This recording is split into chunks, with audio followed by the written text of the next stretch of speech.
everyone, and welcome to the EMDR Maven podcast. I'm Julie Miller. I'm a licensed professional counselor and an independent addiction counselor. I'm an EMDRIA-approved basic and advanced EMDR trainer, an EMDR Institute regional trainer, and an EMDRIA-approved consultant and certified therapist. I provide basic and advanced training through the EMDR Development Center. You can learn more about that at the website emdrdevelopment.com.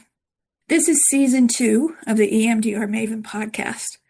We're going to be discussing the use of EMDR therapy in the treatment of addictions, both substance and process addictions. I'll be happy to discuss any of your questions here on the podcast. We'll also have some other EMDR consultants who specialize in this area talking about their work. On the website, there are free courses and free trainings that you might find helpful. I host an EMDR no-fee study group on the last Wednesday of each month, except for December, from 12 noon to 12:50 p.m. Arizona time. This group is for anyone who's completed the EMDR basic training, and we can talk about addictions there as well.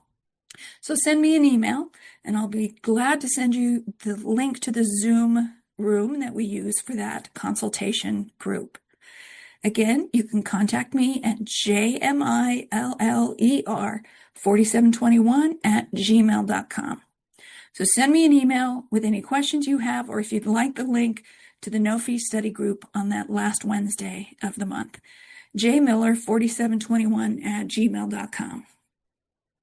And today we're welcoming a special guest, Hope Payson. Hope is a licensed clinical social worker and a licensed alcohol and drug counselor.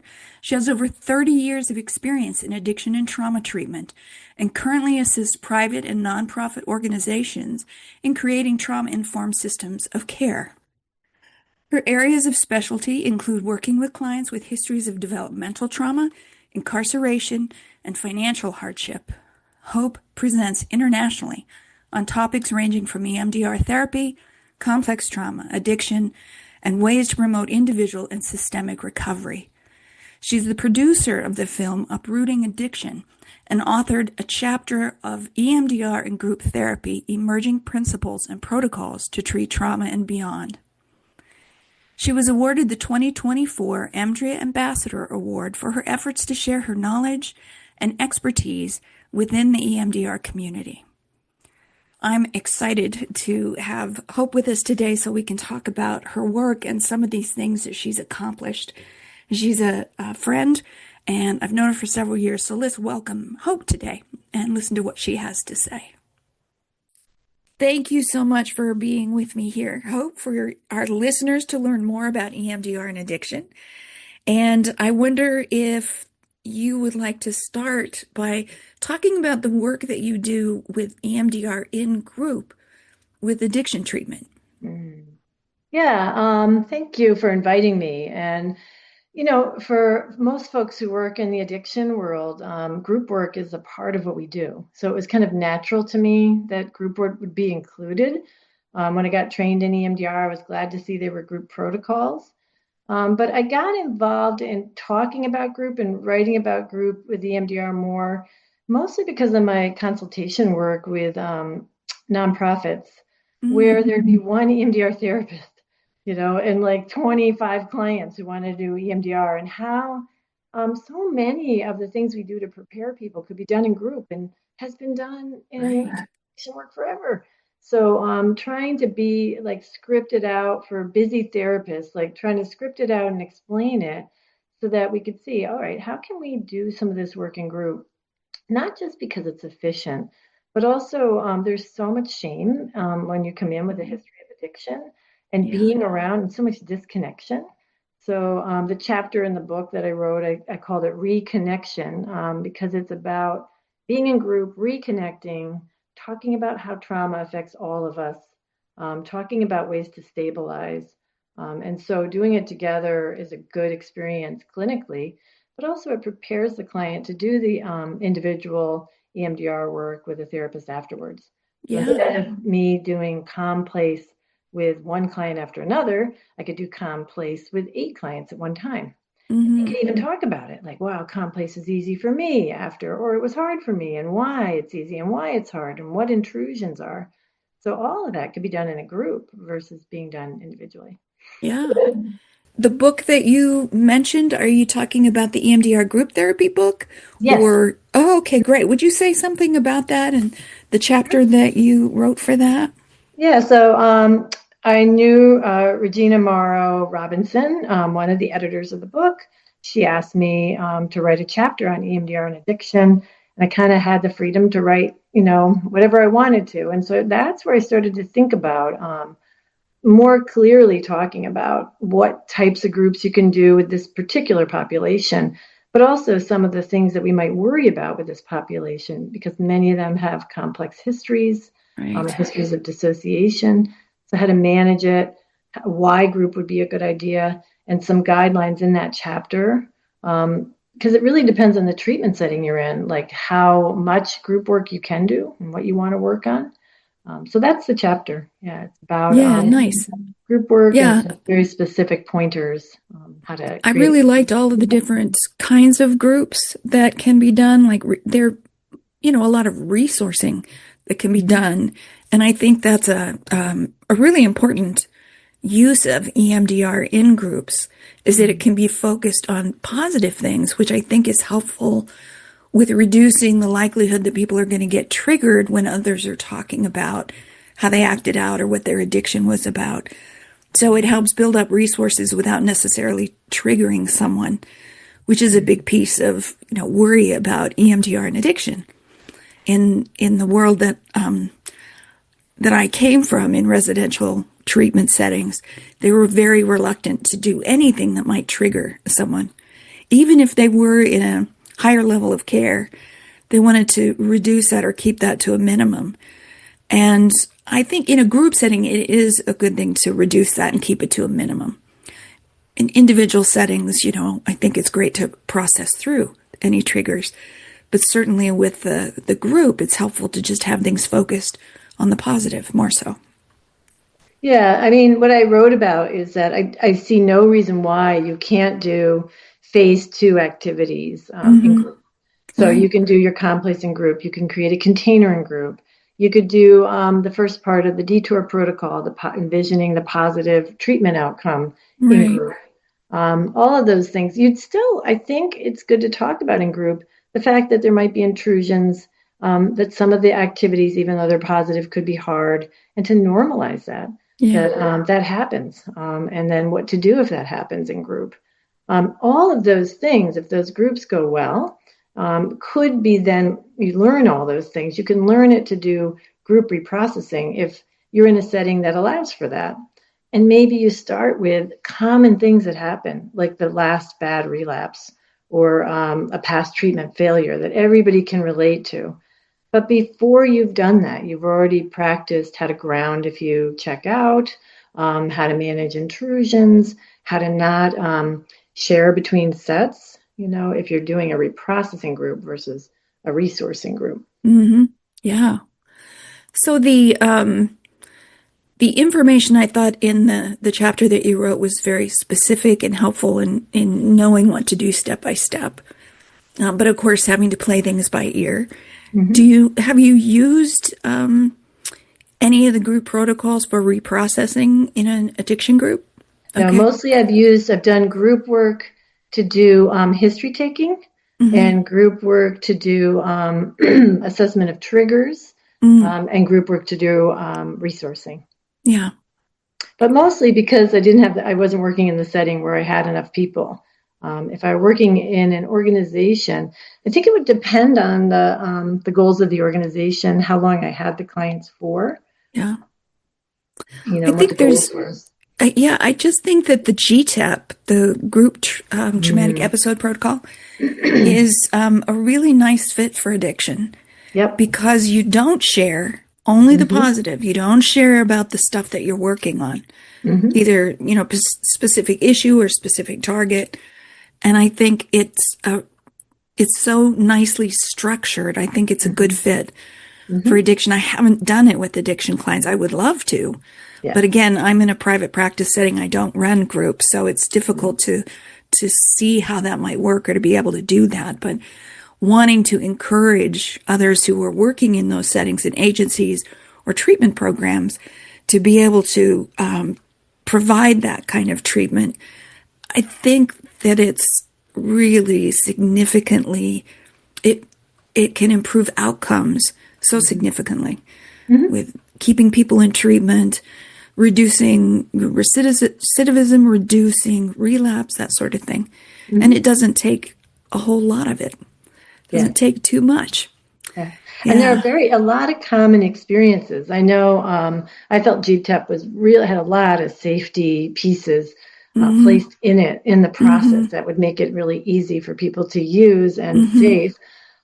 There's a lot of common experiences that people who come into addiction experience that could working in a group together and then even having a debrief group together later could be really powerful experience. Yeah. Yeah. I mean, it's happening in groups already. I mean, the groups get very intimate.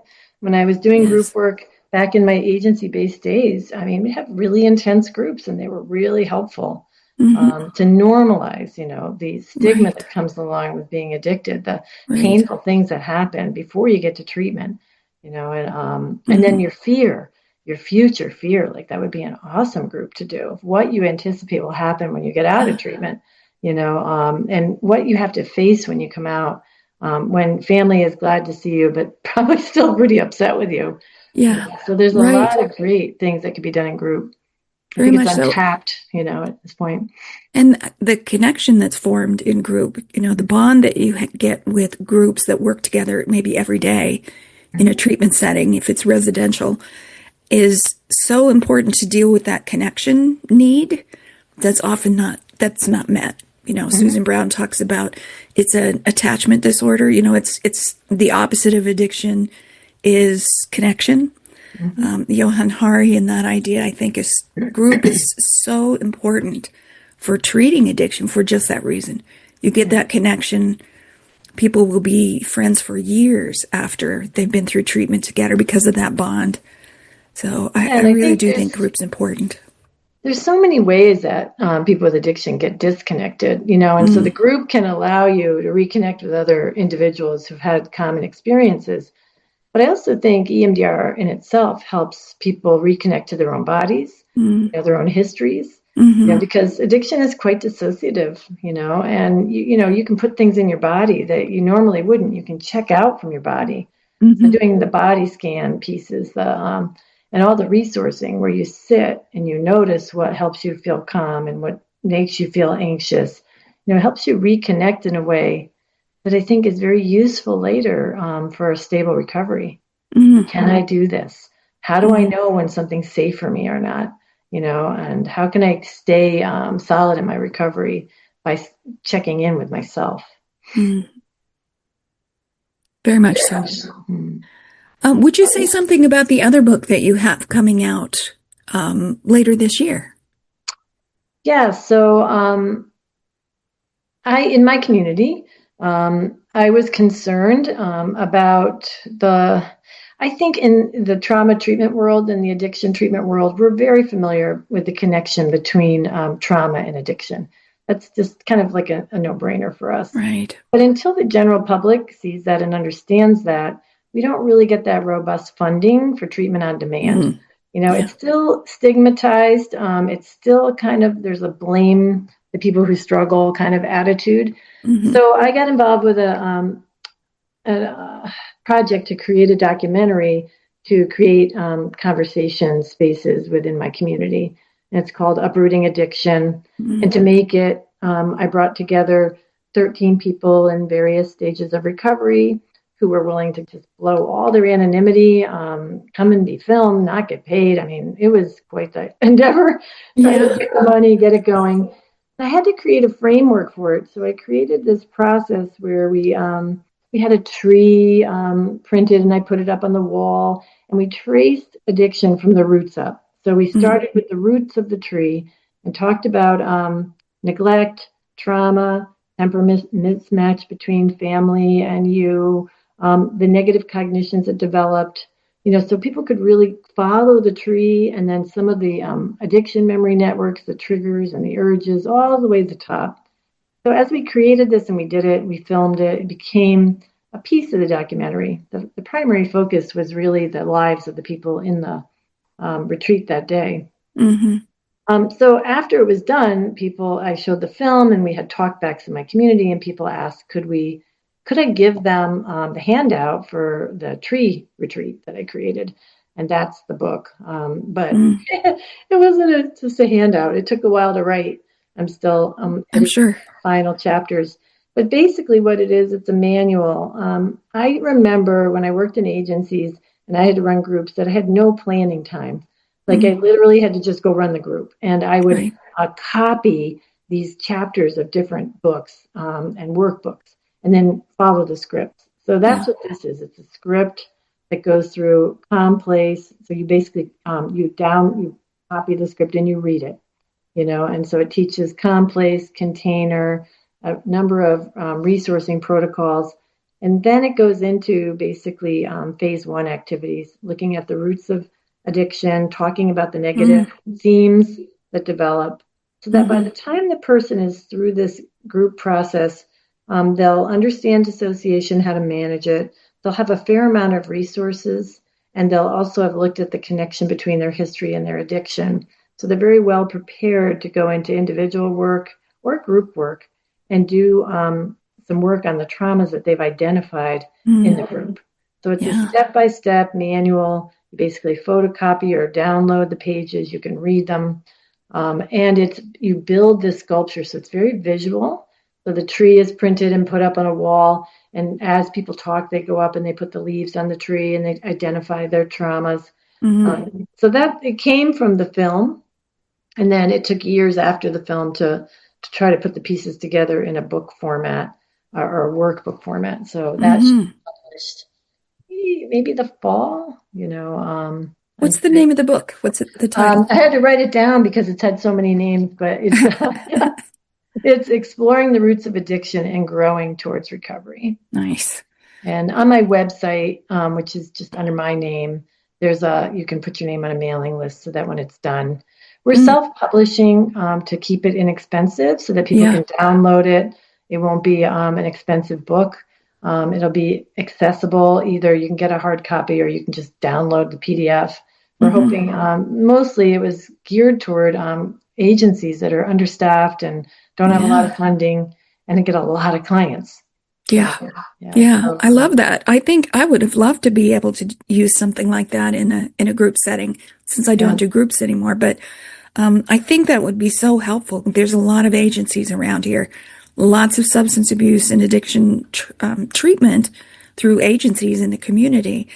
But again, all of the folks that I've trained with EMDR often come from these agencies, and they Mhm. have no idea what to do with their training with their clients. And The I think group that's can a be, perfect yeah, resource. it can be used by EMDR therapists where you use the BLS, but it's also can be used by a recovery coach or someone who's not trained in EMDR. Mm, So it just has a section. If you're an EMDR therapist, you can apply the BLS here and now. mm, If you're not, you're not nice. going to do that piece. But so it can be used for folks that are running groups who may not be EMDR trained. But it is Yeah. a trauma-informed book, so it's going to Mm, include the influence of trauma, how hmm to ground people, and an open discussion about how trauma and addiction affect the brain. That's great. That is so wonderful. I think that'll be a great resource for folks. Mm-hmm. Um, not just EMDR therapists, but certainly EMDR therapists. That'll be very helpful. Would you say also, would you talk a little about the documentary, the film that you brought up about uprooting addiction and where that idea came from for you? It looks, I mean, it's wonderful. I love it. And we'll talk about where it's available so people can see it. But would you talk about where that idea came from for you?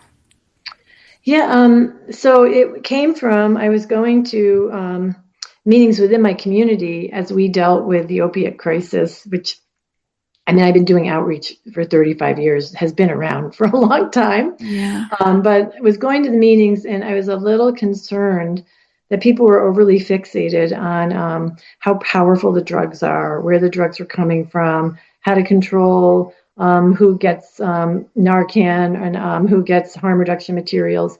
So I felt like we were kind of missing, there was a conversation that was missing. Mm, And the missing conversation was, first of all, these are human beings.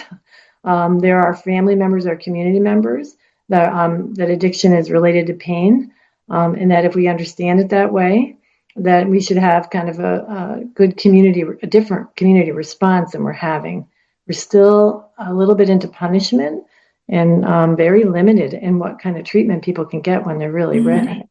So I yeah. thought if we could bring it around, and so that's what we did. We created the documentary. I don't even know what I was thinking when I thought I could make a movie. I'm a social worker.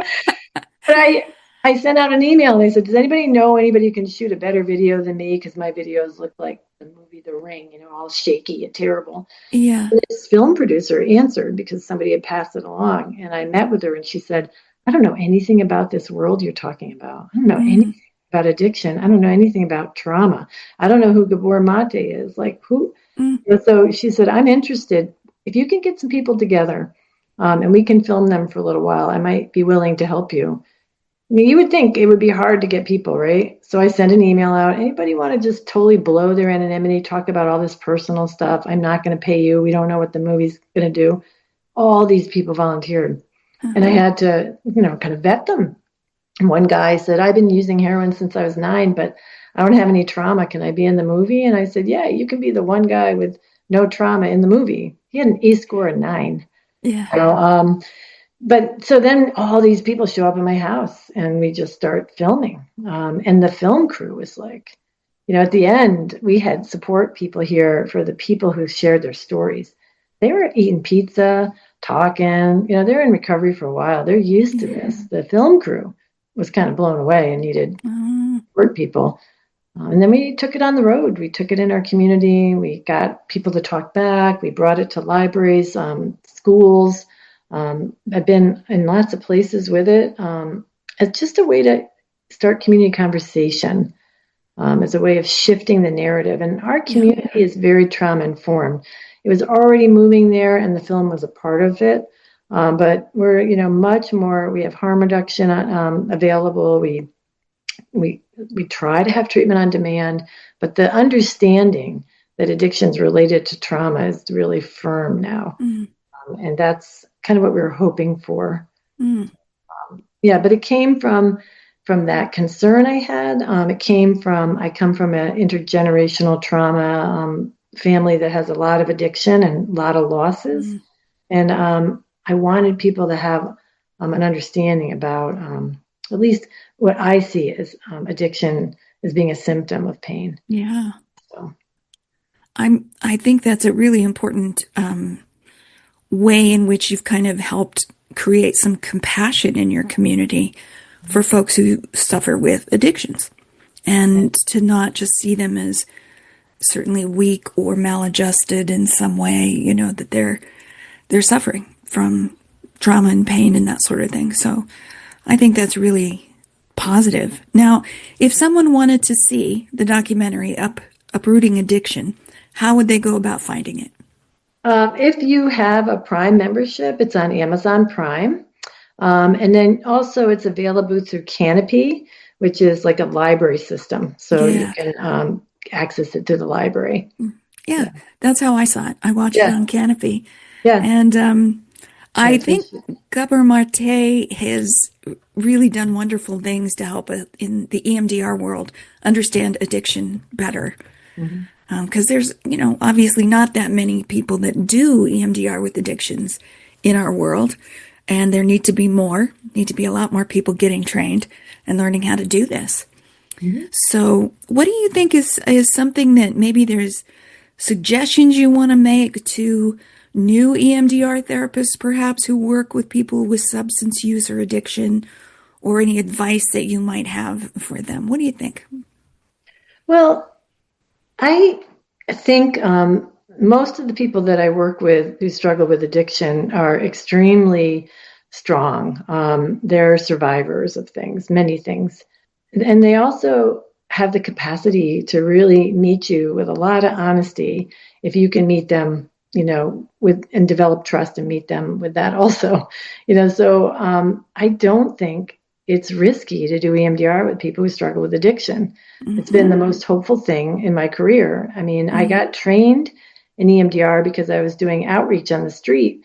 And I was supposed to promise people that if they got into recovery, their life would be better. But when I picked them up after going to treatment, some of them looked so symptomatic. So it's such terrible PTSD symptoms. It didn't get better. And so I wanted to be able to really back that up by saying you can get better. And EMDR really allowed me a way to tell people there's a clear system that you can get into recovery and have a real solid foundation. Mm-hmm. So, yeah, I think that there is this misunderstanding that addicted people, like we can't move forward until they've been in recovery a certain amount of time. Right. There is some things that you hear people say that has no research backing it up. Like people are like, well, you have to be in recovery 6 months or a year. There's no research to tell you that. That and one person's 6 months can be like 10 years. I've had people in early recovery who really get it super solid, ready to go with EMDR. And I've seen people with 10 years of recovery who are pretty shaky and need a lot more resourcing before we proceed. So there's no time limit. So I would really say that don't get hung up with the story either or the time. It's about the relationship you have with that client. It's about if they can if they have the dual attention capacity, they can pick targets with you that feel safer to them. You know, you may not be able to float back and go to the first and worst with some clients, but there are some memories that are perfectly safe to work on. And I had one client, she had a history of sexual assault. She had been trafficked. She had a lot of abandonment as a child. And I said to her, now everybody's a little worried about you. You just got out of, she was incarcerated. You're in the community, that doing EMDR is going to make you more unstable. How do you feel about working on some of these memories? What in your gut tells you, what ones can you work on? She's like, I can work on the early abandonment. I can't work on the sexual trafficking yet. That I feel like is going to make me shaky. Now that conversation was super important. Yeah. She's the one who has to live with her every day, not me. She gets to decide, this I think I can handle. So we worked on her early abandonment. It made her feel much more solid in her recovery. We worked on other issues. Later, we circled back and worked on the trafficking. So I think that people misunderstand, like, I can't do EMDR with this client because their history is so intense. It's not, it's more looking at the history and the stability of the client and deciding together a good plan. I mean, some of the best treatment plans are the treatment plans that get rid of some of the barriers to increasing your recovery system. Right. You need to do an EMDR treatment plan on why, because you want to go to a 12-step program, maybe why you can't go. Maybe you do that first, even though you have all this other, trauma in your background. So I feel like, you can do EMDR with people in recovery. I'm a harm reductionist, so I work with people who are not always abstinent or in early stages of recovery. And I feel like that's not a contradiction either. Like we can safely create a treatment plan. Would you say something about what you look for in terms of a client who's not abstinent from substances or behaviors? How do you work with those clients? Do you have limits about 24-hour rule, or do you have other limits with them? Can they come in acutely intoxicated, or how do you work with them? Well, I was a bartender in my previous life, so I'm used to intoxication, but it's not what I want to do in this phase of my life. So it's ideal. The ideal world would be you're in recovery. You're not using anything. Clear it out, but the problem is, and the reason why I got involved with harm reduction and working with people who are non-abstinent and have addiction history, is that those clients weren't making it. Some of those clients in my caseload had been in treatment 20 times. They could teach you the relapse prevention group, and they were not going to make it in the long haul. And so myself and the clients decided we had nothing to lose by intervening. That you have to look with EMDR, like, is the intervention going to make things worse? Could it make things worse for a little while, better? Or is there any harm in it? When somebody's actively using and has been in treatment 20 times, is it going to get any worse? Of course, again, I didn't pick the worst thing that ever happened to them. We worked on with one gentleman. He was not abstinent. He was high a lot. I asked him not to come in under the influence. So he came, he was able to stay abstinent that day. And we did EMDR on a simple present trigger of asking to get in a halfway house so he could get housed.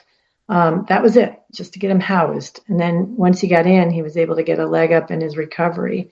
I asked him not to use, like, if he could give me a night, and before you use again, Right. because the reprocessing continues. So yeah, I try to get people to come in not under the influence, try to stay off of anything, for a period of time. Ideally, I would love it. I would love abstinence, but Sure. I'm also a realist. I've worked with people, so marijuana is legal here in Connecticut. I have people that I've worked with who use every day. There's no research that says you can't do EMDR with people who use marijuana, but we know marijuana can also cause memory issues. But we don't know about the two together, Right. So one client, I asked her to not use, she used anyway. She came in, she was not intoxicated. She was dependent. So she was fine. She was in the window of tolerance. We did EMDR. I saw the change that happens after the work, in the dashboard of life, she started to get better because of the work. If she ever stopped using daily, we would probably check those targets to see if but she was okay. So she was able to benefit even though she had daily marijuana, but she wasn't acutely intoxicated in your Correct. office. I have seen people though that I had one person come in, she was using every day, couldn't access anything, Mm. couldn't do complays, couldn't access memories, couldn't light up a memory network at all. She came back the next week. We attempted EMDR and it went great. She goes, "What's the difference? Why is EMDR better this week?" And I said, "Did you change anything?" She said, "Yeah, I didn't use marijuana this week." I said, "For you, this is the way to go." And she was Yeah. so impressed by that. She Mm. said, "Do you mean that if I keep using this drug that I won't be able to resolve my trauma?" But I don't necessarily know, but for you, it didn't work last week. It worked this week. Let's kind of stay with this plan. Yeah. So, I think it's, very individual. But I do think I've been working with a researcher who's been looking at this in the UK, who's working in a nonprofit with people who are coming in who are still using. And he was saying, "Hope, I'm wondering if it's the difference between intoxication and dependence. And that when someone's dependent, they're in the window of tolerance. They're probably a little numbed out. We need to look at those targets later versus someone who's intoxicated, Mm. usually under the window. They're not going to be able to do any work. Right. So, Right. yeah. So I no think that's research to important. back me up, but yeah. Yeah. Yeah. I mean, that was something that I learned to do pretty early was have discussion about, um, not taking their really strong benzos 45 minutes before the session. And even if they were anxious about the session, come in and we'll work on it. Giving me 24 hours sober, even if it was marijuana, but if they weren't acutely intoxicated, then we could get something done. Hmm. So that seemed to be, and I think you're right. I think it really varies by individual, what will work and what might not. Right. And keep in mind, if you're doing addiction work, many times you are doing EMDR with people who may or may not be using something unless you're Right. doing a drug screen every time. Exactly. But yeah, I think that, the younger people that I've been working with who have been getting trained who do addiction work and street work are doing this work and they're having really good outcome. Also, the harm reduction piece is crucial. So phase 8 to me, when I check in every time after we've done some EMDR, I include harm reduction in those questions. Like globally, how you doing? How's what we were working on affecting you? And what's going on in the status of whatever you are addicted to, and how safe do you feel? And how stable do you feel? So I'm constantly checking, and also everybody has a harm reduction plan. So I work primarily with folks with opiates and alcohol. So we have harm reduction kits, but I also work with sex addiction, and you have to do harm reduction with that too, with Yeah. food, with anything, because any addiction causes harm. Right. So making sure that we have a harm reduction plan in place and checking on it every time I see the client has also been helpful. Nice. Great. Yeah, no, I mean, I'm really excited about this next generation of EMDR trained addiction experts. So, in the last chapter of my career, I've been working with a lot of people in different parts of our field, and I'm excited about them. Nice. Some of them I think you'll be talking to in future Yes. podcasts around Yes. the work that's being offered, the EMDR work that's being done with folks who struggle and they are incarcerated. So struggle with addiction, but are currently incarcerated. Folks in the drug court programs. Yeah. Those populations have been so underserved and so punished and traumatized Yes. that they really could really benefit from the work. So I'm kind of excited about the fact that I've been able to meet these people throughout our country who got trained in EMDR and are taking it to those populations. And I think we're going to see more of that and see more of conference presentations from them in the future. That would be So that's great. been a really fun part of my career. And I thank you for all the work you've done because I Oh, know thank that you. your trainings have been very helpful. Mm. I've learned from you.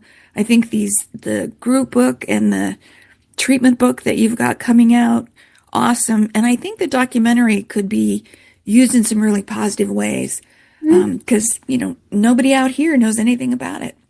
So Yeah. I want to make sure that people start learning about that and using that Yeah, but to it's help been educate. used in our community. It's shown in the treatment community. Mm, So as part of the treatment stay, you watch it and then talk about it. nice. Yeah, it just kind of normalizes the pain, Yeah, and then it's not a film that glorifies at all or shows any graphic drug use. right, It's more of about hopefulness, about recovery and different right, pathways of recovery.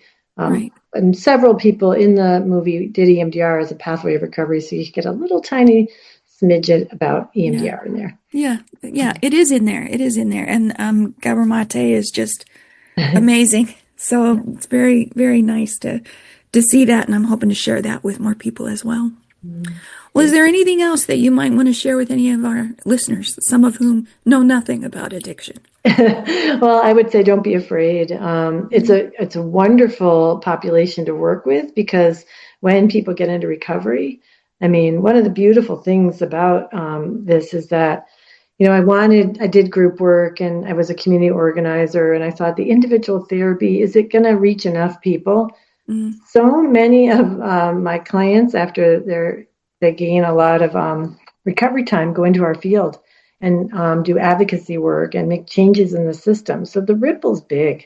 So yeah, don't be afraid of helping people who struggle with addiction. Learn more about it and know that it can make a huge difference in that client's life, their family, their community, and many of them go on to try to change the system. So a nice big ripple. So I hope yeah. people get Nice. Well, involved with that. we do need some of that change for sure in Yeah, our system. definitely. Yeah. Thanks, Well, Juliet. I really appreciate it. yes. Well, thanks so much for joining me, and I really hope that you do someday get to retire. Me too. That's the plan. Thanks again to Hope Payson for chatting with us today, and to all of you for listening. Please let me know if you've got any questions or comments, and don't forget to leave a like for the episode after you listen. We have more interviews with experts in using EMDR therapy with addiction clients coming up in the next few episodes, so keep listening. Thanks, and bye for now.